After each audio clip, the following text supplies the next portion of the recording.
അഴകുള്ള ചക്കയിൽ ചുളയില്ല എന്ന് നമ്മൾ കേട്ടിട്ടല്ലേ ഉള്ളൂ. ഈ അടുത്ത് ഞാനൊരു കല്യാണത്തിൽ പങ്കെടുത്തപ്പോൾ എനിക്ക് ഫീൽ ചെയ്തൊരു കാര്യമാണിത്. അതായത് നമ്മുടെ ഓപ്പോസിറ്റ് വരുന്ന ടീം ഒന്നെങ്കിൽ ചെക്കൻ്റെ അല്ലെങ്കിൽ പെണ്ണിൻ്റെ ടീമാണല്ലോ വരുന്നത്. അപ്പോൾ അവരുടെ ലുക്ക് വൈസ് കണ്ടപ്പോൾ ഞങ്ങളെല്ലാവരും ഞെട്ടിപ്പോയി, ഞങ്ങളെല്ലാവരും അതിശയിച്ചു പോയി. കാരണം നമ്മളെക്കാളും വലിയൊരു ടീമാണോ നമ്മുടെ വീട്ടിലേക്ക് വരുന്നതെന്ന്. അവരുടെ ഔട്ട്ഫിറ്റ്, അവരുടെ ഡ്രസ്സിങ് സ്റ്റൈല്, അവരുടെ ഹെയർ സ്റ്റൈല്, അവരുടെ മുഖഭാവങ്ങൾ ഭയങ്കര അവർ എക്സ്ട്രാ ഓർഡിനറി ആയിട്ടും നമ്മൾ സാധാരണക്കാരെ പോലെയാണ് മറ്റുള്ളവർക്ക് തോന്നുള്ളൂ കാണുമ്പോൾ. അവർ ഭയങ്കര സ്റ്റാൻഡേർഡ് ടീമിനെ പോലെയൊക്കെ അവരുടെ ഡ്രസ്സിങ്ങിൽ, ഔട്ട്ഫിറ്റിൽ തോന്നിച്ചു.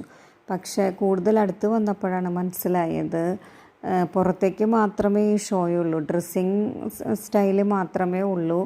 ഉള്ളിലേക്ക് നോക്കുമ്പോൾ